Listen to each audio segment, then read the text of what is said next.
I'm having a ball. And it sounds like the perfect spring read. I was shooketh, unapologetic female. What's the universe pushing me to here? Sign me up, I'm there.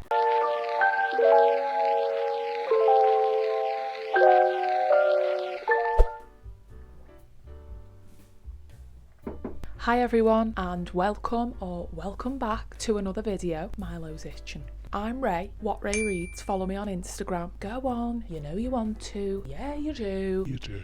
So we're here for another video. We're sitting down. I'm sweating actually. And I thought I'd share with you some books. I think I've got 10. Let me count them.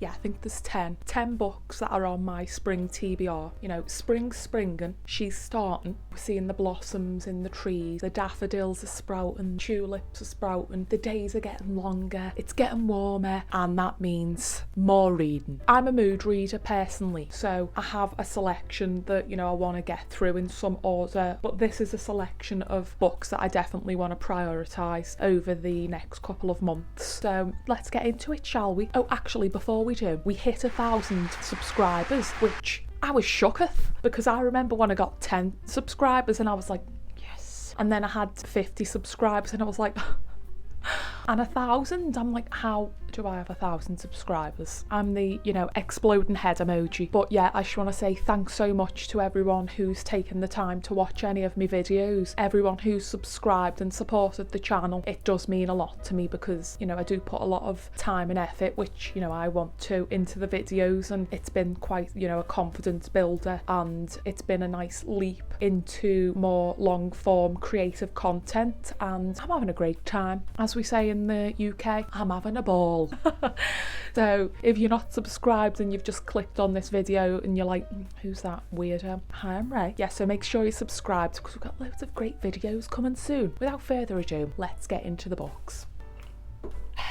The first book that I want to try and read is My Brilliant Friend by Elena Ferrante, and this is the first book in what is called the Neapolitan Quartet, and that is 4 books that span over a large time frame and follow the same characters, I believe. I also have the second book. See, it says book 2, which I actually got this one for £5 in the sale because it had like a tiny bit of damage. But yeah, I've got the first 2 and I want to try and read the whole quartet this year. I have read one of Elena Ferrante's other books, which was The Lost Daughter, which was also adapted into a film, which I really liked. It has Olivia Colman in. I know it's like a very popular book series in the book community, and the book follows 2 friends, Elena and Lila, who grow up in the outskirts of Naples, and many of the children are living in poverty-stricken circumstances and education's not really prioritised. But the 2 girls, or at least one of them I believe, she's like determined to get a good education and, you know, get into a better set of circumstances as she grows up. And the first book follows them through to adolescence, so from the age of 10 up until the adolescence, and it follows, you know, the ups and downs of the lives and friendship.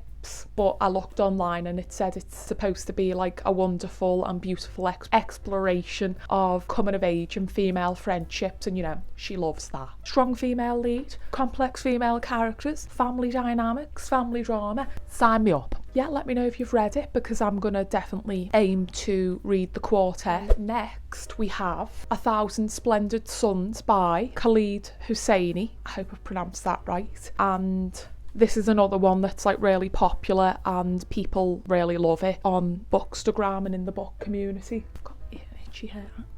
It's the author of The Kite Runner, if you've ever read that. I know that was adapted, and it follows 2 Afghan women, Miriam and Layla, who form a bond and friendship set against the backdrop of civil unrest during the Taliban takeover. And the story takes place over many years, and it follows Miriam, who is forced into a marriage with a man who's 30 years her senior, and she becomes deeply unhappy and unsatisfied with the restrictions of her life. And then tragedy strikes Layla and she's forced to join Miriam's unhappy household. But that tragedy and the fact that the 2 women are sort of struggling under similar circumstances encourages them to form an unlikely bond and a really strong complex female friendship. and there's like a maternal element to it and a sister type relationship there too. And it is said to be a portrait of a wounded country and female bonds, and I just think it's got a different culture to what we're exposed to in the West, and I think it's important that, you know, we read different cultures and characters. And I noticed it was also a Dua Lipa book club pick. Dua Lipa, she does have good taste in books, so that's mother. I've heard wonderful things from the book community.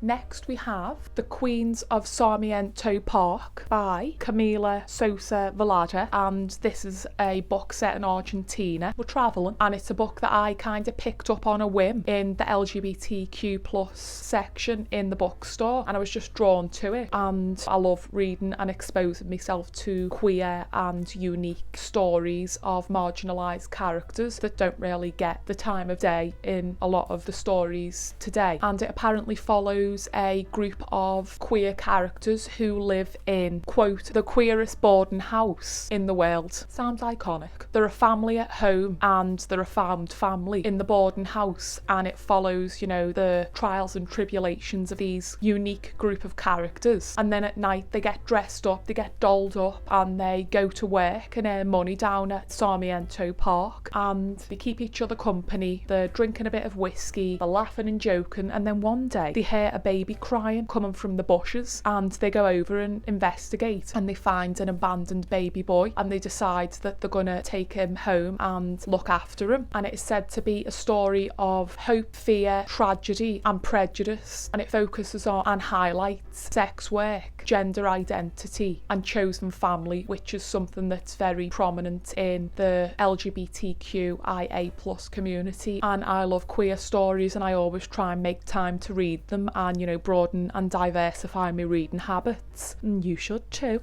And I definitely think in today's day and age it's important to expose ourselves to different stories of marginalised voices when they're trying to be silenced so much. So I'm very interested in reading this. Complains that she's hot and drinking a hot coffee. Next we have Real Americans by Rachel Khong, and this was sent to me by Penguin, but Hutchinson. It's set in Y2K New York, and we follow 21-year-old Lily Chen, who's a struggling unpaid intern who's trying to make a living and, you know, reach her full potential and her dreams, but everything's a struggle for her. She's the child of immigrants who came to America for a better life, and everything seems like, you know, it's an uphill battle and a real struggle. And then she meets someone who she basically falls in love with, called Matthew, who's had a completely different life to her. Everything's been much easier for him. He's the heir of a pharmaceutical company, and they're an unlikely match, but they're very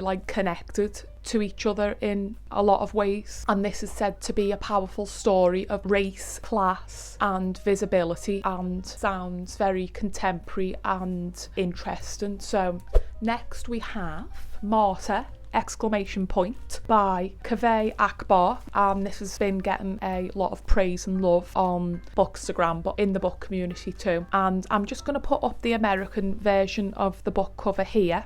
And I'd like to ask, who made the decision to release this as the UK cover as opposed to the more stunning American cover? Why did you do this to us? Book cover decisions is a whole other topic, but we get done dirty sometimes with the book covers over here. But yeah, back to the book. Everyone who's read this, whose opinion I trust, has raved about it, and I've been excited about it since I heard about it. And it follows a newly sober, orphaned son of Iranian immigrants who have both sadly passed away, and he's struggling to find his sense of purpose and place in the world that's given him such hardship.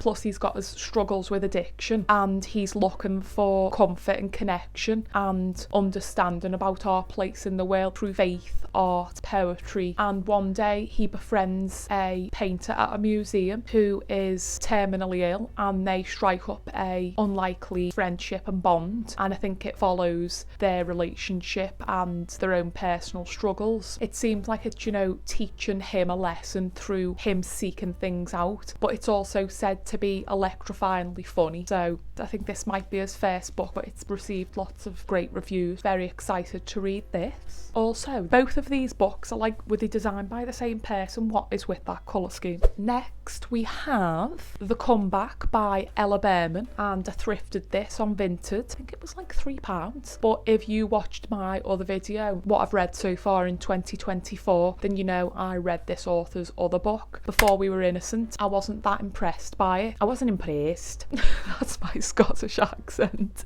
This one, I was intrigued by it because although I wasn't that impressed by the other one, it was more like a pacing issue. It wasn't the writing. I enjoyed her writing and I wanted to check out more of her work, and this one sounded very intriguing to me. It's said to follow a young actress, a starlet if you will, at the height of her career, and she's under the influence of this older and manipulative film director. Right to jail, right away. Surprise, surprise. It's given elements of comeuppance, and I think as she gets older, she starts questioning things a lot more, and she's coming into her own power. The power dynamics start to shift, and it's got elements of the Me Too movement, and it's an exploration of using your voice and power dynamics in relationships, especially between the sexes, and in an industry that's like so rife with exploitation and lack of equality. So, you know, I'm there. It sounds right up my street. Next we've got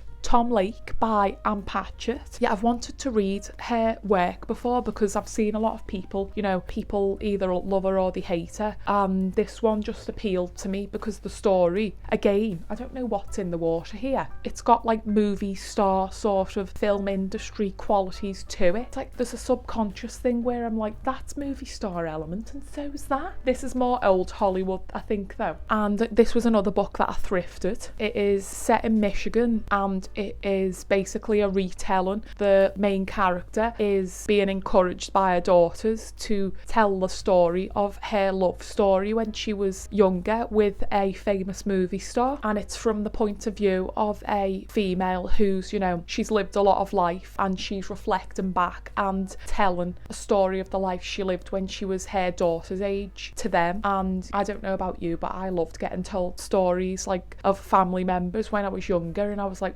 always on the edge of my seat, and it's got those vibes. But it's said to be a meditation on youthful love and the lives that parents live before the children, which is such an interesting concept because people often forget that parents have lives and have lived before they had children. And like I've said before, I love the idea of reading more mature female characters because they've lived the lives, they've got a lot of experience, and they're just deeply complex. Sign me up, I'm there. And it sounds like the perfect spring read. It's given spring. Next we've got a bit of an unusual one for me because, as I've mentioned, I like thrillers, but you know, they never live up for me and I'm hard to please. It is another thrifted book, and that is The Fury by Michaelidies. I hope I pronounced that right. Michaelidies. And the tag says there were 7 of us on the island. One of us was the murderer. But I read his other book that lots of people love, but I wasn't actually blown away by, which was The Silent Patient. And I wanted to buy it, but then, you know, I discovered that this was the cover, and no offence, but it is a fugly cover. And again, I'm just going to put up the American cover.